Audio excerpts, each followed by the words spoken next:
नमस्कार। 20 मिनट 20 खबर में आपका बहुत बहुत स्वागत है। आपके साथ मैं हूं स्वप्निल। अगले 20 मिनट में आपको हम 20 अहम खबरों से रूबरू कराने वाले हैं। तो चलिए शुरू करते हैं 20 मिनट में 20 खबरों का सिलसिला।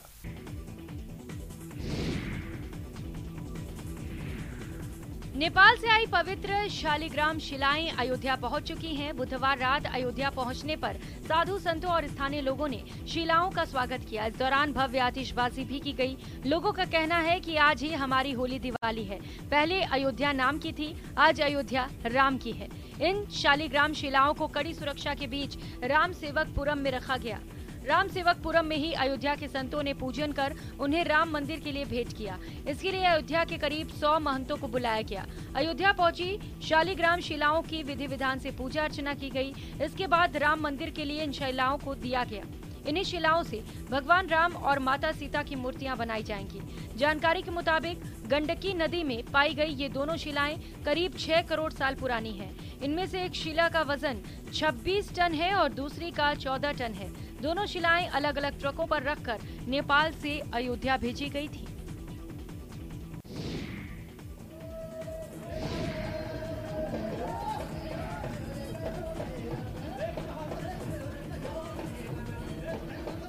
धोरो की धरती अगले 4 दिनों तक उत्सव के कई रंगों से सराबोर रहेगी। महोत्सव में राजस्थान की लोक संस्कृतियों का संगम दिखेगा तो कई सेलिब्रिटीज भी अपने अदाओं से महोत्सव में नए रंग भरेंगे।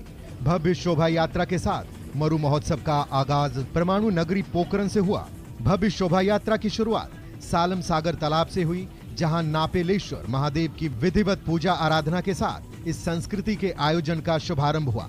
कार्यक्रम के आगाज के साथ ही शोभा यात्रा का आयोजन किया गया, जिसमें देश के कोने कोने से कलाकार शामिल हुए। शोभा यात्रा में कलवेलिया नृत्य, ढोल नगाड़े, विभिन्न बैंड के साथ ही गैरों का आयोजन भी किया गया, जिसमें कलाकारों ने नृत्य कर लोगों का मन मोह लिया। इस मौके पर कैबिनेट मंत्री शाले मोहम्मद, जैसलमेर के डीएम टीना डाभी संग कई गणमान्य व्यक्ति मौजूद रहे। सन सिटी की मेहमान नवाजी से विदेशी मेहमानों का दिल बाग बाग हो गया। अपनायत के लिए मशहूर जोधपुर के उत्साही बाशिंदों ने मेहमानों की आगवानी, परंपरागत अतिथि सत्कार के साथ भावपूर्ण अवभगत को लेकर शहर को नया रूप दे दिया है। जिला प्रशासन के शानदार प्रबंधन के साथ ही अपूर्व जन सहभागिता का बेहतर समन्वय मेहमानों को अभिभूत कर रहा है। जी हां, जोधपुर में G20 सम्मेलन शुरू होने जा रहा है। 2 से 4 फरवरी तक इस सम्मेलन G20 के पहले रोजगार कार्य समूह की बैठक होगी। इसके लिए अपनी अपनयता के लिए विख्यात जोधपुर को शानदार तरीके से सजाया गया है। सम्मेलन के दौरान G20 के सदस्य देश कई महत्वपूर्ण विषयों पर अपने विचार साझा करेंगे। 3 दिनों तक इस आयोजन के दौरान विदेशी मेहमानों को सांस्कृतिक कार्यक्रम, हेरिटेज वॉक आदि के जरिए जोधपुर के स्थानीय फ्लेवर से भी रूबरू कराया जाएगा।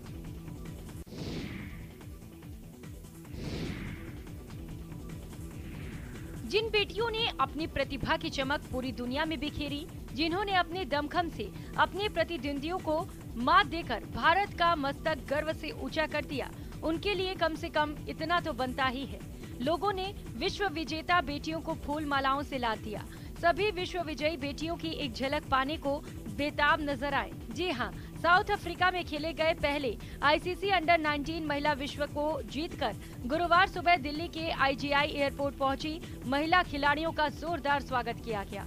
एयरपोर्ट पहुंचते ही खिलाड़ियों को उनके प्रशंसकों ने घेर लिया और हर कोई उनके साथ सेल्फी लेता नजर आया। इस दौरान खिलाड़ियों के परिजन और परिचित भी मौजूद रहे, जिन्होंने बेटियों को फूल मालाएं पहनाकर सम्मानित किया।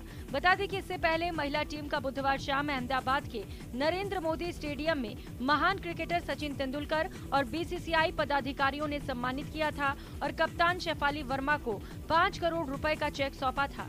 दरअसल भारतीय महिला टीम ने अंडर 19 विश्व कप में इंग्लैंड को हराकर इतिहास रचा है, जिसके बाद से हर कोई इन बेटियों को पलकों पर बिठाने के लिए बेताब है।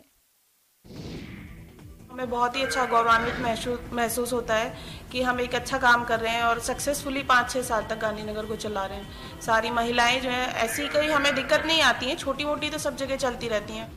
देश की तरक्की में महिलाएं अहम भागीदारी निभा रही हैं। हर क्षेत्र में महिलाएं अपने हुनर और लगन के बल पर सफलता का परचम लहरा रही हैं। महिलाओं के हुनर और मजबूत इरादों की एक झलक जयपुर के गांधीनगर रेलवे स्टेशन पर दिखाई देती है। इस स्टेशन की कमान महिलाओं के हाथ में है। यहाँ पर टिकट काउंटर से लेकर ट्रेन की आवाजाही और स्टेशन मैनेजमेंट से जुड़ा हर काम महिलाएं ही करती हैं। महिलाओं के सशक्तिकरण की दिशा में जयपुर के गांधीनगर रेलवे स्टेशन को मील का पत्थर कहा जाता है। यहाँ ट्रेन को हरी झंडी दिखाने वाले गार्ड से लेकर टिकट चेक करने वाले टीटीई और सफाई व्यवस्था तक हर मोर्चे पर महिलाएं अपनी जिम्मेदारी बखूबी निभा रही हैं। महिला सशक्तिकरण की दिशा में फरवरी 2018 में गांधीनगर रेलवे स्टेशन की कमान महिलाओं के हाथ में सौंपी गई। तब से लेकर आज तक महिलाएं रेलवे स्टेशन का पूरी कुशलता के साथ संचालन कर रही हैं। शुरुआती दौर में महिलाओं को कई समस्याओं का सामना भी करना पड़ा था, लेकिन अब धीरे धीरे यहां पर काम करने वाली महिलाएं अपने कार्य को बखूबी अंजाम दे रही है।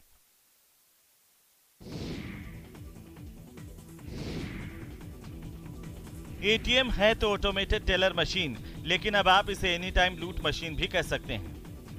यकीन नहीं होता तो पहले इन तस्वीरों को देखिए। 4 से 5 की संख्या में बदमाश आते हैं पिकअप लेकर, एटीएम को उखाड़ते हैं। 7 से 8 लाख रुपए से भरे एटीएम मशीन को पिकअप पर लाद कर ले जाते हैं, लेकिन लूट की पूरी वारदात सीसीटीवी में कैद हो जाती है। सूचना पर पुलिस मौके पर पहुंची, मौका मुआयना किया, लेकिन बदमाश अब तक पुलिस की पकड़ से दूर है। ये घटना बगरू लिंक रोड पर बैंक ऑफ बड़ौदा के एटीएम बूथ की है। बदमाशों ने देर रात को 3:35 पर वारदात को अंजाम दिया। बदमाशों ने पहले कटर से एटीएम को काटा और इसके बाद एटीएम को पिकअप में लोड कर फरार हो गए। ये वारदात सीसीटीवी में कैद हुई। सभी बदमाशों ने वारदात के समय नकाब पहना हुआ था, जिसके चलते इनके चेहरे सीसीटीवी में साफ तौर पर नहीं देखे जा रहे हैं।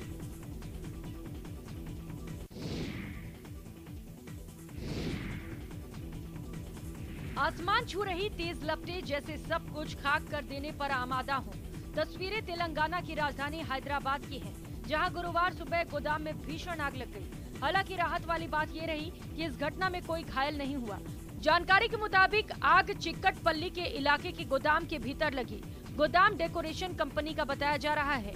आग लगने से टेंट और अन्य सजावटी सामान जलकर राख हो गए। आग पास में बने एक परिसर में भी फैल गई, जिससे कि एक ऑफिस भी जल गया। आग लगने की खबर के बाद करीब 10 दमकल की टीम मौके पर पहुंची और कई घंटों की मशक्कत के बाद आग पर काबू पाया। आग लगने की इस घटना में किसी के हताहत होने की खबर नहीं है।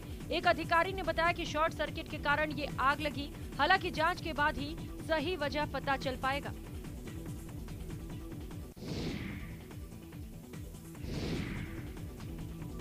पंजाब के लुधियाना में पुलिस ने आम आदमी पार्टी के यूथ नेता दीपक को 5 पिस्टल और 19 जिंदा कारतूस के साथ गिरफ्तार किया है। बताया जा रहा है कि दीपक 1 साल पहले ही आम आदमी पार्टी में शामिल हुआ था। दरअसल पुलिस ने 26 जनवरी को आकाशदीप और पिंदरी नाम के युवकों को पकड़ा था। इन युवकों से भी पिस्टल मिली थी। बदमाशों से जब सख्ती से पूछताछ की गई तो उन्होंने बताया कि मलोद के आप नेता दीपक के पास 5 पिस्टल हैं। हथियारों की तस्करी पाकिस्तान से होने का भी पुलिस को संदेह है। एसएसपी दियामा हरीश ओम प्रकाश ने बताया कि दीपक से 1 पिस्टल और 4 देसी कट्टे मिले हैं। ये एक महंगा पिस्टल है। यह पिस्टल ज्यादातर सरकारी अधिकारियों के पास होता है। दीपक के पास ये पिस्टल कैसे पहुंची, ये जांच का विषय है। पुलिस को संदेह है कि सीमा पार से भी हथियार सप्लाई किए गए हो सकते हैं। मामले को गंभीरता से लेकर पुलिस जांच कर रही है। इतिहास के पन्नों को पलटेंगे तो मध्य प्रदेश की धरती विरासत और ऐतिहासिकता से भरी मिलेगी। कई विरासतों के अवशेष हमें अब भी देखने को मिलते हैं। इन्हें सहेजने की कोशिशें भी लगातार की जा रही हैं। इसी कड़ी में ग्वालियर में 118 साल पुरानी सिंधिया रियासतकालीन नैरो गेज ट्रेन अब हेरिटेज ट्रेन के रूप में दौड़ती नजर आई। ग्वालियर से बानमौर के बीच 20 किलोमीटर के ट्रैक पर हेरिटेज ट्रेन चलाई जाएगी। हेरिटेज ट्रेन के लिए रेलवे ने सर्वे की कवायद शुरू कर दी है। रेल विभाग ने नैरोगेज ट्रेन के सुनहरे इतिहास को संरक्षित करने के लिए नया प्लान तैयार किया है, जिसके तहत अब ग्वालियर रेलवे स्टेशन से बानमौर तक नैरोगेज ट्रैक को हेरिटेज ट्रैक बनाया जाएगा। 20 किलोमीटर के इस ट्रैक पर ग्वालियर, घोसीपुरा, मोती झील, बामौर के साथ करीब 6 ट्रेनें बनाने की योजना है। स्टेशन के यार्ड में रखे 38 कोच और 9 इंजन अब नए लुक में बदलकर हेरिटेज ट्रेन के लिए इस्तेमाल किए जाएंगे। आपको बता दें कि सिंधिया रियासत काल में शहरी परिवहन बढ़ाने के लिए नैरोगेज ट्रेन की शुरुआत हुई थी। 1905 में सिंधिया रियासत के तत्कालीन शासक माधवराव सिंधिया ने लाइट मेट्रो शुरू की थी।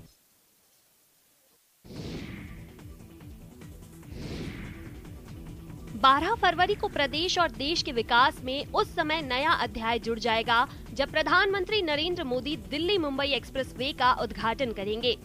दौसा में आयोजित कार्यक्रम में पीएम दिल्ली मुंबई एक्सप्रेसवे के सोहना दौसा खंड का उद्घाटन करेंगे। उनके साथ केंद्रीय मंत्री नितिन गडकरी कार्यक्रम में रहेंगे। कहा जा रहा है कि इस रूट के जरिए जयपुर और दिल्ली के बीच का 270 किलोमीटर लंबा सफर सिर्फ 2 घंटे में पूरा हो जाएगा। कई खासियत वाले एक्सप्रेस में एक अच्छी बात ये भी है कि इस एक्सप्रेस वे पर आपको टोल का झंझट नहीं मिलेगा, या यूं कहें कि इस एक्सप्रेस वे पर आपको टोल प्लाजा ही नहीं मिलेगा। ऐसा नहीं है कि ये एक्सप्रेस वे टोल मुक्त है, लेकिन आप चाहे 50 किलोमीटर का सफर तय करें या फिर 1000 किलोमीटर का, आपको सिर्फ 2 ही टोल प्लाजा दिखाई देंगे। यानी जिस जगह से आप एक्सप्रेस वे पर चढ़ेंगे तो वहां चढ़ने के इससे पहले ही इंटरचेंज पर टोल प्लाजा मिलेगा और वहां फास्टैग से टोल वसूला जाएगा। इसके बाद जब आप इस एक्सप्रेस वे का उपयोग करके वापस अपने क्षेत्र में उतर गए तो वहां फिर एक टोल प्लाजा आपको मिलेगा। सीतामढ़ी के कल्याण विभाग में अपने बच्चों के नामांकन को लेकर अभिभावक किस कदर परेशान हैं, इसकी बानगी कार्यालय परिसर में ही देखने को मिली। यहाँ अभिभावक देर रात ही पहुंच जाते हैं और ईंट पर अपना और अपने बच्चे का नाम का पर्चा लिखकर उसको लाइन में लगा देते हैं, जिसके बाद आसपास में बैठकर अपनी बारी का इंतजार करते हैं।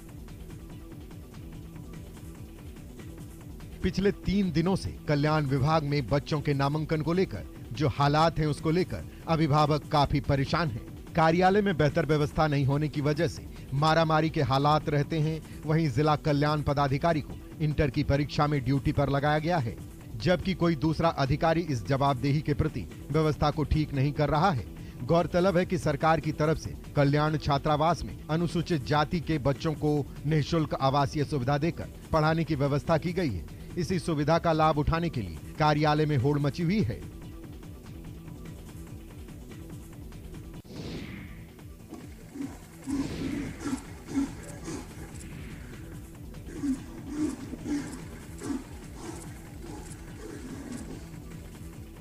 टाइगर रिजर्व में बाघों की घूमने टहलने का वीडियो आपने कई बार देखा होगा, लेकिन अब हम आपको दिखाते हैं बाघ बाघिन की लड़ाई, जिसे देखकर आप रोमांचित हो जाएंगे। तस्वीरें मध्य प्रदेश के उमरिया के बांधवगढ़ टाइगर रिजर्व की है। गौर से देखिए, बाघ बाघिन की लड़ाई की तस्वीरें। बाघ और बाघिन एक दूसरे पर हमला कर रहे हैं, लेकिन असल में ऐसा है नहीं जनाब। ये तो बाघ और बाघिन के बीच मस्ती का वीडियो है। ये तो असल में उनके बीच का प्यार है, जो दूर से देखने में संघर्ष लगता है। वन्य जीवों की जानकार बताते हैं कि जब बाघ मेटिंग के लिए बाघिन के नजदीक जाता है तो ऐसा ही रिएक्शन होता है। टाइगर सफारी पर गए पर्यटकों की नजर जैसे ही इस नजारे पर पड़ी तो वो पहले तो सहम गए, लेकिन जैसे ही समझ आया कि ये दोनों मस्ती कर रहे हैं तो उन्होंने भी इस खूबसूरत नजारे को अपने कैमरे में कैद किया। वीडियो पार्क के मगदी जोन का है, जहां महावन मेल टाइगर एक एडल्ट बाघिन के साथ अक्सर देखे जाते हैं।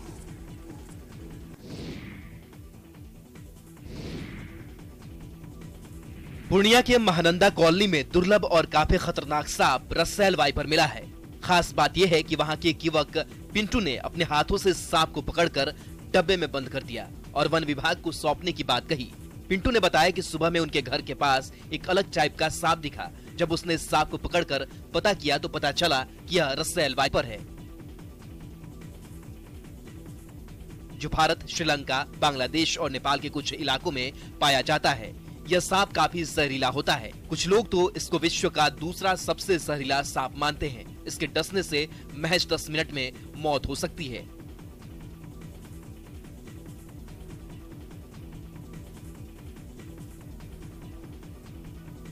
वहीं पिंटू ने साहस कर इस सांप को किस तरह पकड़कर डब्बे में बंद किया, आप भी खुद देख सकते हैं। वहीं इस जहरीला सांप के पास के एरिया में मिलने से लोगों में हड़कंप मच गया है।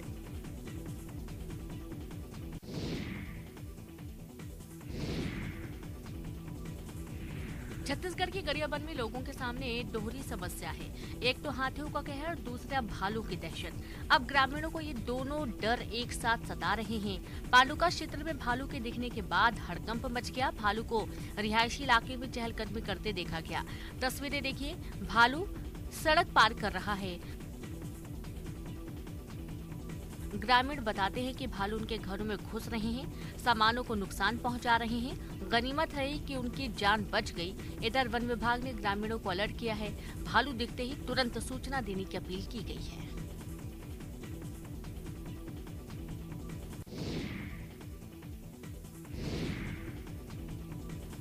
छत्तीसगढ़ में भालू का दिखना यूं तो आम बात है, कभी शहरों में तो कभी गांव की गलियों में, लेकिन सिद्धेश्वर की पहाड़ी पर नजर आए इस भालू का नजारा रोमांचक है। ये तस्वीर जितनी रोमांचक है उतनी डरावनी भी। भालू को देखकर लोग दहशत में भी हैं, कहीं उन पर भालू हमला न कर दे। बताया जा रहा है कि भालू कई दिनों से पहाड़ी पर डेरा डाले हुए है। आपको बता दें कि पहाड़ी से सटे गांव में मेला लगा था और इसी दौरान भालू को कैमरे में कैद किया गया। ऐसे में डर ये भी कि अगर भालू मेले में आ जाता है तो बड़ा हादसा हो सकता था।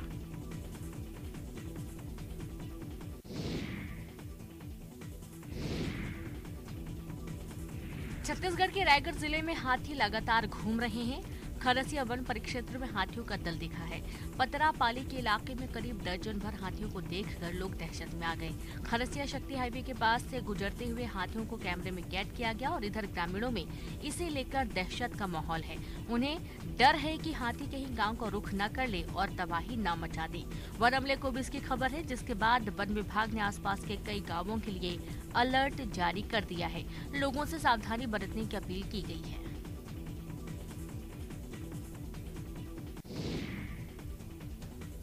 जल है तो जीवन है, लेकिन इन लोगों के लिए जल खौफ बन गया है। डर वाजिब भी है। जब नल से जल के साथ साथ सपोला भी निकल आए तो आखिर खौफ क्यों ना हो। पानी के लिए निगम के नल यहाँ की लाइफलाइन है, लेकिन आलम ये है कि बच्चे से बूढ़े तक कोई भी नल का पानी पीना नहीं चाहता। पानी भरकर लाई ये दादी बच्चों को समझाती हैं कि पानी पी लो, लेकिन डरते हैं कि कहीं गले में सांप ना चला जाए। दादी की मजबूरी है कि बच्चे पानी नहीं पिएंगे तो जिएंगे कैसे। नल के अलावा पानी का कोई दूसरा जरिया भी तो नहीं है। दरअसल ये मामला अंबिकापुर के वार्ड नंबर 18 का है।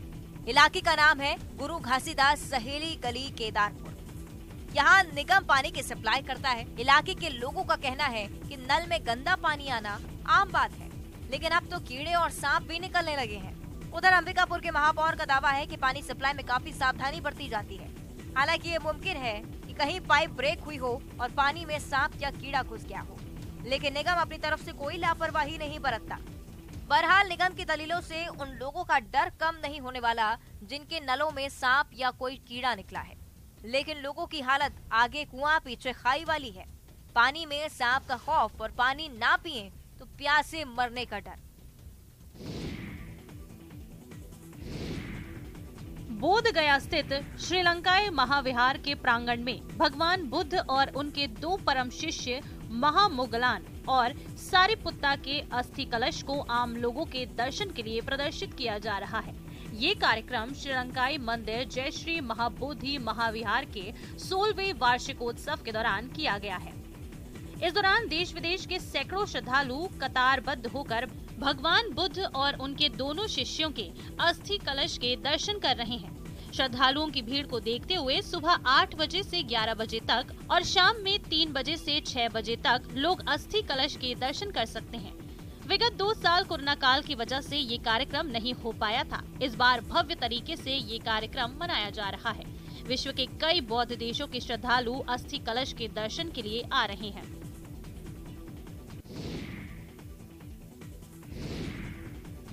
उत्तराखंड के चमोली में लगातार बर्फबारी के बाद पहाड़ों में नजारे काफी सुंदर हो गए हैं।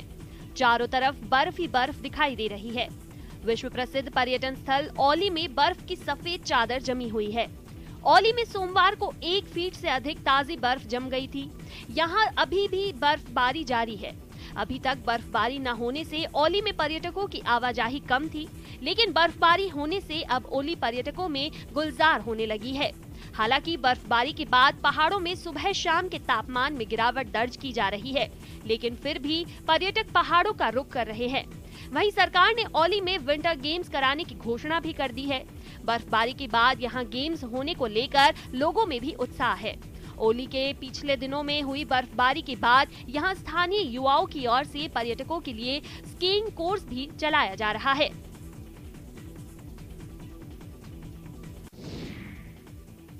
अपने मन को शांत करने के लिए, जैसे मंगल भवन अमंगल हारी, द्रवहु सुदशरथ अजर अभिहारी, राम सिया राम करके ये करके आप जब भी आपके मन में कोई पीड़ा हो, कोई दुख हो, कोई टेंशन हो, तो आप कम से कम ये कि इसको पढ़ें। सनातन धर्मावलंबियों की आस्था के प्रतीक रामचरितमानस की कई चौपाइयों को लेकर इन दिनों काफी विवाद छिड़ा हुआ है।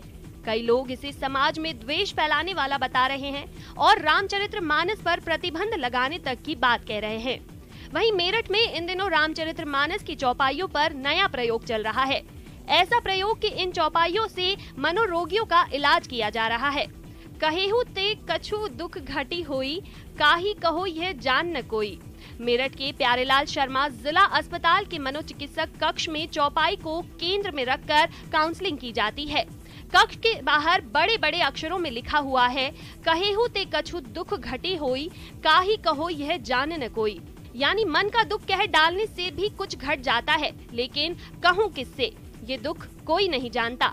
क्लिनिकल साइकोलॉजिस्ट मनोरोगियों को ये चौपाई पढ़ा सुनाकर उनके अंदर छिपे दुख को समझने की कोशिश करते हैं।